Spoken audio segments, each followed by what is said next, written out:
Good morning, afternoon or evening. Thank you very much for tuning in to today's podcast, which is now episode 7 of our first season. My name is Steve Butler and I'm the Regional Innovation Coordinator for Innovate Moreton Bay. If you'd like to catch up with our previously recorded episodes, head over to innovatemoretonbay.com.au, click on the Identify tab and then Podcast.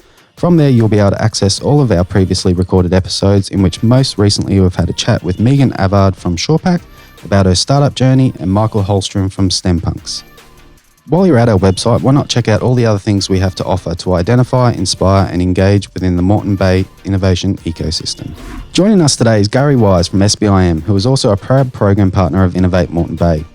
Gary is the founder and director of SBIM, a digital marketing agency based in Brendale that helps owners find the key to unlock their businesses of their dreams. Gary is a lifelong student of sales and marketing, having been in the industry for over 30 years now.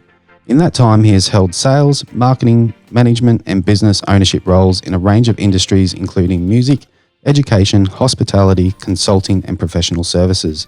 Gary, thank you very much for joining us today. You're welcome, Steve. Great to be here. Thank you, and thank you very much for hosting us in your beautiful office as well. Yeah, welcome to the White Room. Very nice. All right, so let's get straight into it. So how did you end up running an agency in the online marketing space? Yeah, well, there's a lot of history there, but I suppose the key point sort of takes me back to the music days, where I got introduced, I suppose, to online marketing and the internet, and it was a little thing called the MP3. Ooh. I know, right? Remember that? Memories. Remember the MP3? Yeah, well, back in the music industry days, when the MP3 first came out, it really did put the power back in the hands of the independent music owners, like the actual artists themselves, independent record labels, and it was actually initially feared and pushed back on by the major record labels. So it really gave an opportunity for independent labels and smaller artists to leverage this new technology, which was the MP3 and the internet. So I suppose I've been lucky from that perspective that I was on the front edge of that sort of in the very late 90s, 1999, when the MP3 sort of hit town, and then the early 2000s when the likes of, showing my age here, but MySpace. Yeah, everyone remember MySpace? When MySpace was sort of in charge, it was actually getting more visits daily, monthly than Google at the time. So that goes to show you the size of what MySpace was back then and the power of the MP3. And I've just continued, I suppose, on that journey of discovering how we can, I suppose, change things and affect the status quo in terms of using the internet as a marketing tool rather than just sort of following down the old traditional means that the old record companies used to do. Yeah, and obviously from the old MP3 days, a lot has changed in the process moving forward. It certainly has. And look, the power's shifted. The power's shifted big time, and that's exciting. From someone who's seen the power being in the hands of the big conglomerates, and I'm not sort of trying to paint them as the big bad boys, but they spent billions of dollars over the years, dominating shipping from point A to point B, and that was the difficult thing for independent artists and independent labels was literally being able to ship product from point A to point B. And that little thing called the MP3 revolutionised the industry, and the rest is history. Yeah, now we've got Spotify. All right, so can you share with us some of the secrets for growth that you have achieved over the years? That's a really good question, Steve, and it's something that we constantly are looking at in terms of what is the key to growth for the clients that we work with. But when we sort of apply that same looking glass to our own business, it can probably boil down to one word, and I think that's focus. I think it's real easy in this day and age to get caught up with the shiny object syndrome, and I think there's a lot of pressures on business to be. You've got to be on this platform. You've got to be here. You've got to be there. You've got to be doing this. You've got to be doing that. You've got to be doing this. You've got to be doing that. And I think the biggest problem is that they're just torn, in all sorts of different directions. And unfortunately, with a lot of business owners, the role of sales and marketing and business development falling on their shoulders, there's only so many hours in the day. So you don't get to do it all. And I think the biggest problem then leads into overwhelm. So to answer your question, focus is probably the thing that's enabled us to do our to sort of facilitate our growth. So we don't get pulled in a whole pile of different directions. But as an agency, you've got to. I was talking to one of the staff the other day and talking about the T principle of marketing, where you've got to be very broad in terms of your knowledge, but you've got to be able to go deep. Yep. So it's that T shape. So, very, very rarely do you find a business owner that's got a T-shaped type of marketing profile. It's usually very broad and none of it's very deep, and therein lies the problem. Yeah. So what are some of the common online marketing challenges that businesses are currently facing, or two-part question, currently facing and also pre-COVID? I think, again, ties into my previous answer. Overwhelm is the other one. A lack of focus brought on by overwhelm. Just reading what one guru's got to say, and the next guru comes on and says exactly the opposite, and then someone comes in and says something else.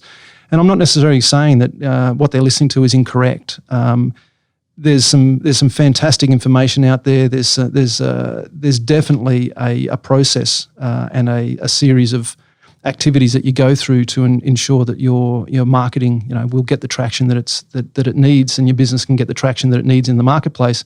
However, very rarely is that just skimming the surface on any one particular thing. So it's that shiny object syndrome. It's that sense of overwhelm and having to do absolutely everything. And I think what a business, particularly post-COVID, I think the tendency with COVID has been that all of a sudden the pressure then has even become more so on business owners to sort of go, well, hang on a minute, we can't do face-to-face, so we have to adopt a lot of the technology, a lot of the online technologies, and I think that's also brought on another sense of overwhelm. And look, I've heard some fantastic and inspiring stories about how traditional businesses have enhanced digital technology to, some have completely pivoted. Some have added different channels to their business. Some have released online stores, and we've been predominantly involved in that space where we're adding stores to and additional functions and features to websites for owners to add that extra engagement level onto their businesses. But I think what's happened also is that it's just added to this sense of overwhelm. So I think post-COVID, we've got to refocus again and stop that shiny object syndrome and get back to what we call the basics. Yeah, cool. And I'm sure you've heard it as well. I've been hearing it from a lot of people going, we've engaged online now in different ways, but it's actually been in the pipeline for, potentially another year away. But then, with the situation that we're all in at the moment, that's eventuated to like 4 or 6 week delivery. So have you found that with a lot of the clients that you guys work for? Yeah, look, there's that old saying that it's our overnight success took 10 years. Yeah. I think again there's been some fantastic examples and some inspiring examples of businesses that have been able to add that digital engagement into their offering and have done it very well and have done it very fast. But then I think the majority, certainly of the businesses that we've been in contact with and spoken with, there's no other word for it other than struggled. They've really struggled to do that. And I think the challenge now is going to be, again, comes back to that word focus, is being able to maintain what we call maintain the rage and maintain the focus and keep the energy up behind doing those things, as opposed to going, okay, well, now it's just business back, let's go back to normal, it's business as normal, and sort of put it back on the shelf. I think the challenge now is to continue to develop those digital engagement models that they potentially haven't used before. And again, I don't think it's ever too late. Whether you've chosen to hook your business into the digital world right now is not a decision that you've got to look at as I missed the boat. It's always going to be there for you. It's just a matter of when you come in. But when you come into it, you got to make sure you do it right. Yeah, fully agree. So obviously, marketing trends are always popping up left, right, and center, different platforms. Obviously, when algorithms also change as well, is there any trends that you're noticing at the moment in regards to COVID and the landscape that we're all playing in? Yeah, it's sort of, I suppose it's funny in the sense that, and I was making this comment to the staff the other day, that all of a sudden businesses have discovered this new thing called Zoom. It's great that they've discovered it, but it's not new. Again, this type of technology has been around for a long, long time. But I think the trends are now that businesses are looking at different ways of engaging with their customers and giving them that extra touch point. I know for ourselves in one of our businesses, we're offering web chat through Messenger. We're offering live chat through a web portal. Yep. We're offering phone. We're offering through just a simple web form. So, I mean, there's so many different ways that you can communicate with your potential client, not just your customers, but your potential clients. And I think it's going to be a trend that I think businesses need to keep on top of, is keep continuing offering those alternate methods of engagement with your business, not just simply potentially the front door to the bricks and mortar, or even just the website. We do need to be offering extra touch points, but that doesn't mean that you've got to be on everything. Yeah. Again, that key word, which is focus. Yeah, and it's funny how you mentioned about Zoom as well. A lot of people I've been talking to, they've been saying, we are very new to Zoom, but I don't know if I could go back off it now I've started it. They've realised how efficient it's actually helping them, rather than attending face-to-face meetings or whatever meeting it may be, or gathering that it's intended for, and then you've got all that chat lead up afterwards. So it's virtually click in, click out, and away you go. So I really think moving forward, businesses are really going to adopt that. And stay with it, but obviously when we can have face-to-face again, that you can't beat that.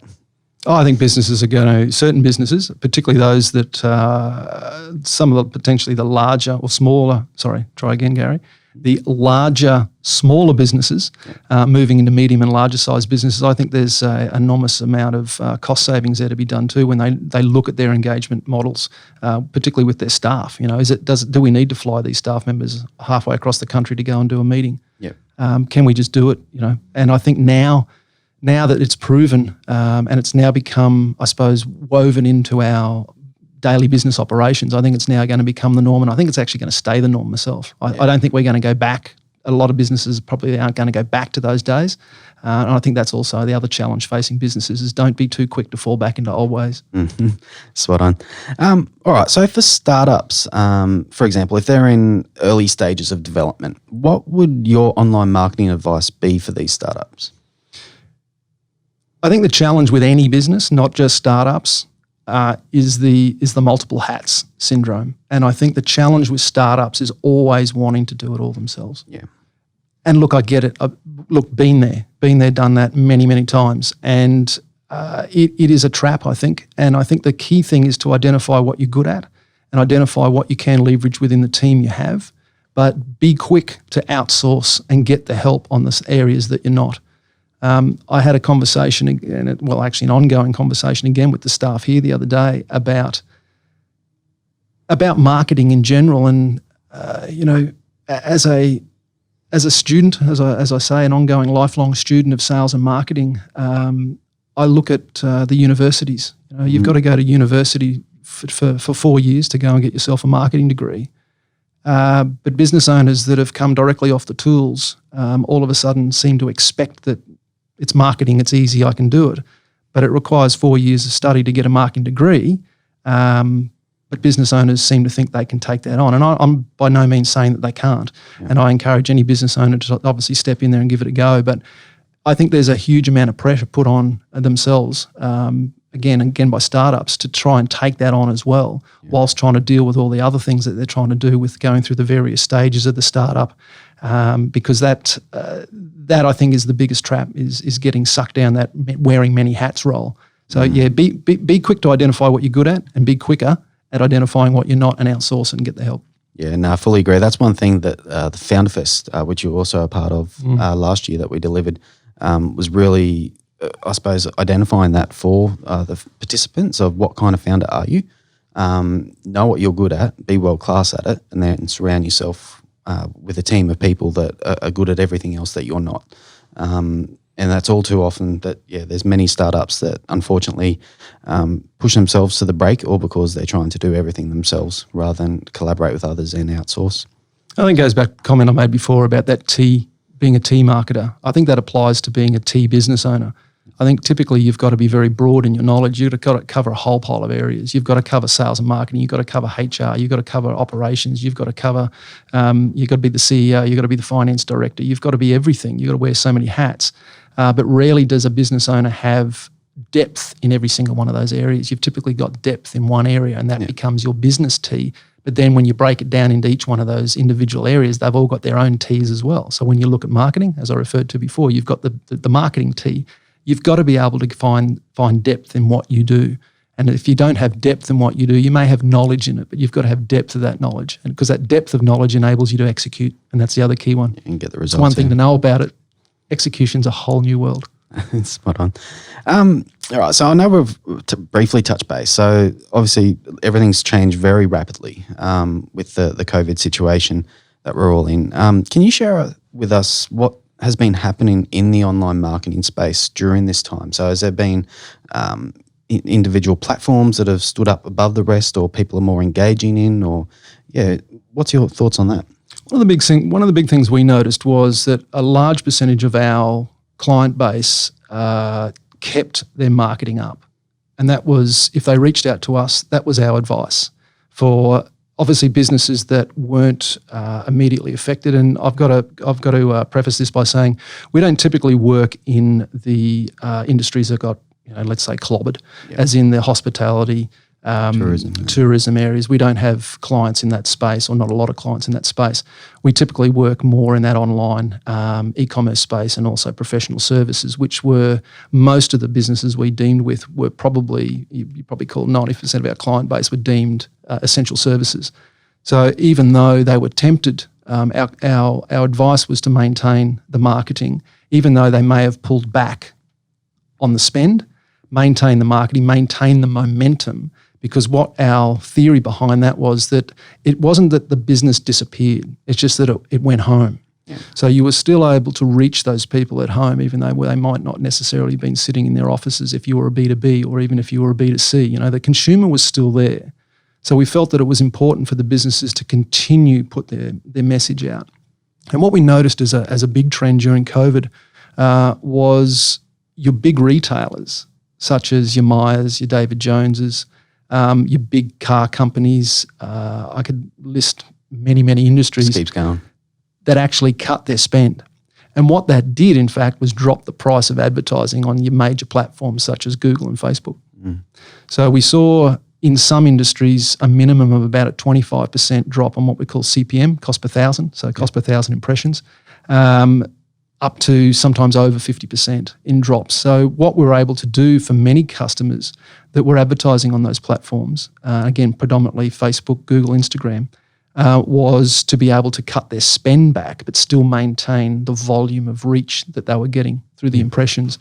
So even though their sales may not have, obviously their sales might have taken a hit and things got quiet, but they're actually able to get better value out of the current marketing than what they were previously running through the decline in the cost of the platforms. Yeah, and I suppose that's a good segue also. So what would your recommendations, obviously they're going to have to keep it going after COVID, as restrictions are slowly easing, businesses are slowly going to be getting back into it. So what do you think is going to be crucial for the businesses out there and or startups in our space once we reach that light at the end of the tunnel? Yeah, look, I truly believe that, again, the business hasn't gone. It's just been sort of put on hold. So I think there is this pent-up demand out there for pretty much every industry. Obviously, you're never going to get back that seat on an airline that didn't fly. You're never going to get that back.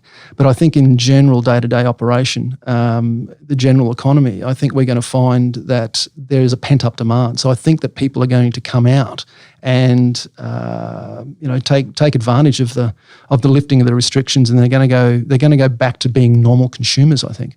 So my message out there to business is get ready, because I think my honest belief is, and that's what we're doing here as a business ourselves, is gearing up and spending that little bit extra time we may have had in getting our marketing ready to go and jump on the back of what we call the bounce. Yeah, no, great advice. So your business has grown quite a lot over the years that you've been in doing what you guys do. So can I ask, has it been pretty hard to find, you've got an awesome team that work with you now, but how do you find that when you're growing, you've got to find additional staff with specific skill sets? How's that been for your journey? Steve, not going to lie to you, it's been difficult. It absolutely is. Having said that, though, I'm absolutely blessed with the team we have here at SBIM. And it was a piece of advice that I got many, many years ago. It was actually an old boss of mine, in fact. He said, make sure when you've got a space, when you got someone you need, hire fast but fire quicker. Yeah. And I know that may sound harsh, but the message there was, you've got to make sure you find the right people. And if the right person's, if you happen to engage the wrong person, then just simply move on, Cut ties, move on and try and find that next person. That doesn't mean that it's done in a nasty way. It just simply means is that you've just got to have the ability to sort of move on and find that right person, because I truly do believe that it's the team that makes the success. This culture. Yeah, absolutely is. Look, and I also strongly believe that the culture of a business is obviously driven from the top, but you've got to have willing players. You've got to have willing participants, and that's what I love about the team here at SBIM is that we've got willing participants, and we all do buy into the culture of the business, and that makes it easier to go forward. Yeah, and I guess I could put that back in perspective for our the Innovate Moreton Bay program and the Advancing Regional Innovation program through Advanced Queensland as well. So with all of our partners, in which SBIM is a proud partner as well, is we've got those right skill sets from all different industries and of ways of adding value, giving first to our ecosystem, our broader connections, etc. So when you've been with us for about 16 months now, I think, 16 to 18 months. How's it been your journey coming onto an innovation program that focuses throughout the region? It's like turning the lights on in a dark room. I think I think sometimes you're just not aware of what's out there. For me personally, it's been a fantastic journey in just understanding, what is happening in the region. In a word, it's exciting. It really is. There's so much happening. And I think unless there is a vehicle, such as Innovate Moreton Bay, to bring all that together, to highlight what's going on, then the average business owner or your average person in the street is not going to have a clue. It's not their fault. It's just that we haven't previously until this organisation has been put together that we've had that vehicle. Yeah. And I think that's what's exciting is that there's now a vehicle that business startups, existing businesses that are innovating with inside their spaces. Now have that vehicle and they have got a voice, and I think that's the exciting part of it. So for us personally, it's actually, I suppose, tapping into what I call the conscious stream. It's sort of lifting your head up into the stream and seeing what's going on, and yeah, it's an exciting space. Yeah, no, and there's plenty of things you guys have already contributed and obviously got planned moving forward as well. So one of the most previous ones was the workshop you delivered yesterday on social selling. For those of you, if you want to head over to innovatemoretonbay.com.au, head over to our videos and you'll be able to view that video. Highly recommend it. Plenty of gold nuggets of information there that you can take away. But for the listeners today, is there potentially 2 or 3 things like highlights from that you'd like to elaborate a little bit on? Highlights from the workshop? Yep. Yeah, look, I suppose the key there is that probably the big message is that I think a small business in general has been approaching social all wrong. Social is not for selling. I know that the title of the workshop was Social Selling, What's Working Now, but social is really about building value, building goodwill. And I think if you think of it this way, it's you've got to make a deposit before you can make a withdrawal. And I think your deposit is your goodwill, the value, which builds your goodwill, and then you can make the withdrawal, which is the offers. So on the back of creating value through delivering great quality content, and again, probably the key to that is quality content, and we're finding that video is just such a powerful, engaging the consumption of video over standard blog posts and just standard image-based updates on social. The consumption of that content is just so much higher. So we've committed very heavily in our own business marketing in terms of committing to video, and that's what we're doing for our clients in terms of their marketing is moving it away from just a standard type of content development and moving into the world of video, and we're finding that we're getting tremendous results from that. So probably the message out of that workshop, and again, I do encourage people to see that because we do go through a video framework as well. Yeah. So we go through a video content framework which lays out exactly how to present your content. And I think what tends to happen out there is that there's this fear of being on video. And I think it's primarily driven by just not knowing what to say. Mm. It's a different beast than writing an email or writing a blog post. Being put on the spot. Absolutely. And look, I think there's this video framework takes away that pressure because you don't have to remember a script, and I think that's the big thing. Scripts tend to want to be delivered perfectly, and I think your focus ends up being on the delivery of the script so heavily that it takes the communication element out of what you're doing, and your message gets lost in this robotic sort of delivery. So the whole idea really is to develop a framework by which you're freestyling with inside the framework, and as long as you stick to the framework, you'll get your message across, you'll hit the key points of what you're trying to say, and you'll be able to put offers in there that are seamlessly transition in and out of your content. And also it's the offer element that I think a lot of businesses get wrong. You know, they're being too heavy-handed in their selling. And really at the end of the day, your social content, pretty much all your marketing is designed to drive an inquiry into a sales process, not actually take care of the sales itself.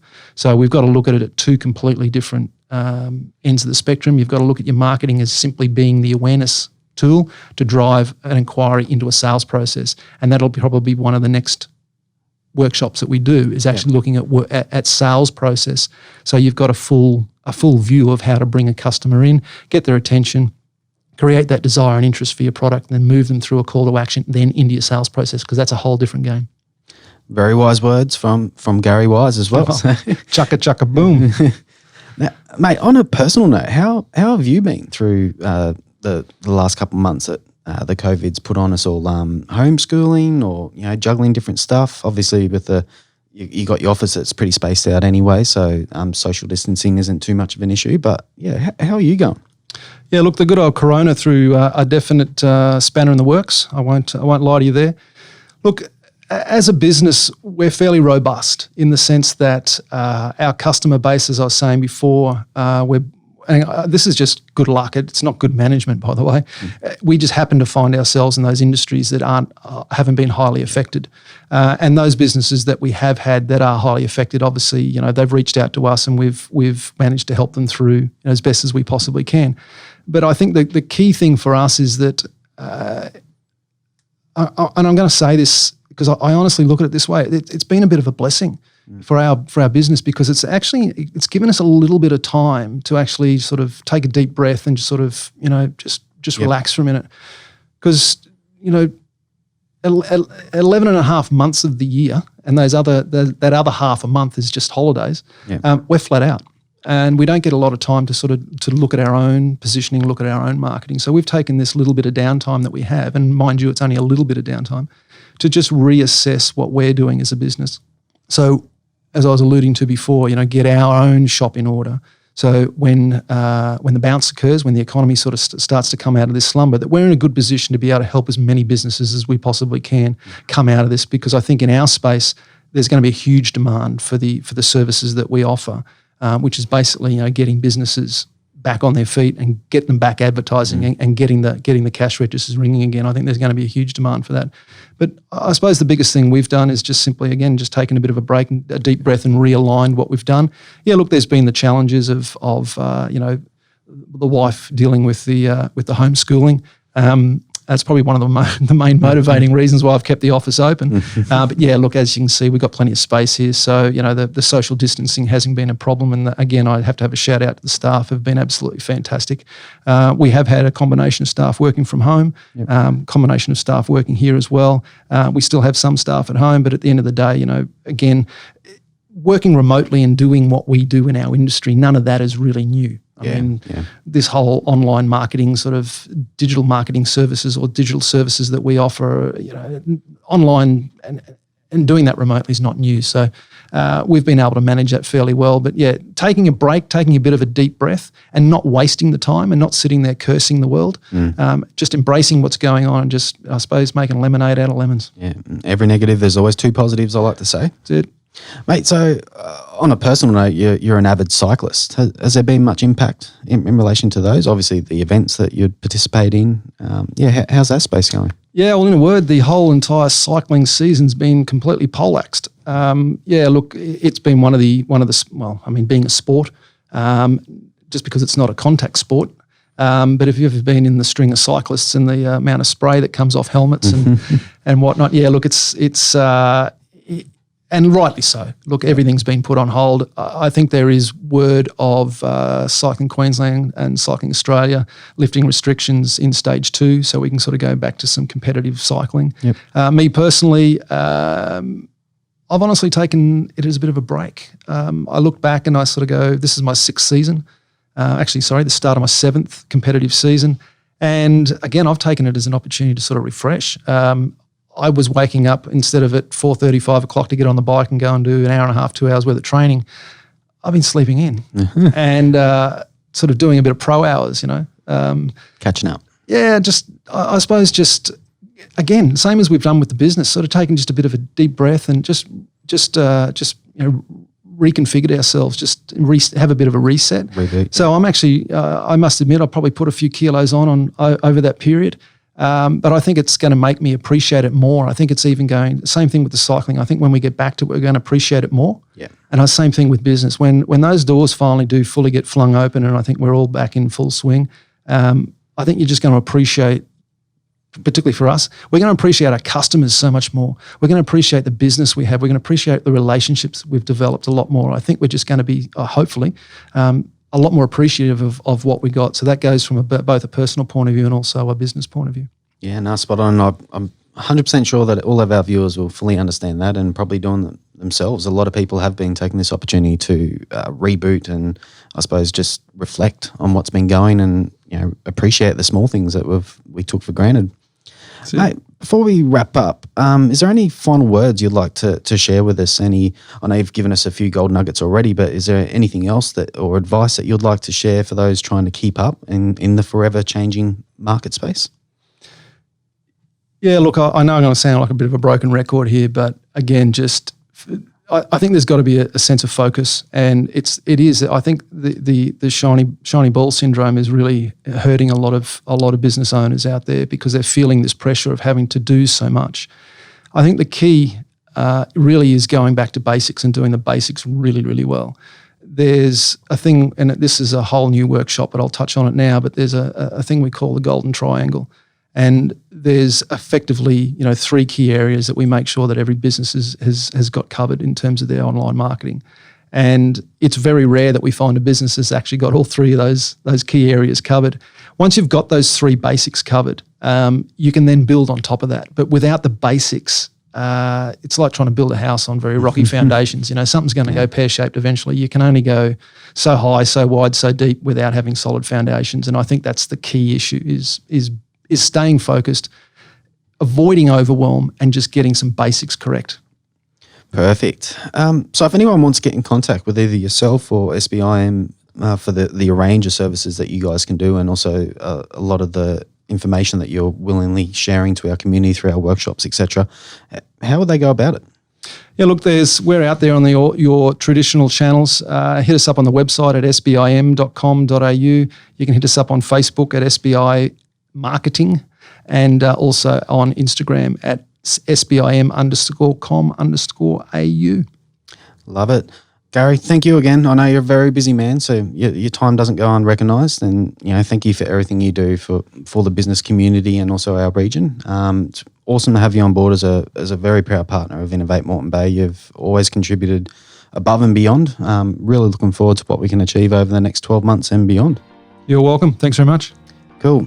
All right, guys. So before we wrap up, if you haven't already, head over to innovatemoretonbay.com.au. Please check out our new website. It's only recently launched, so let us know what you think.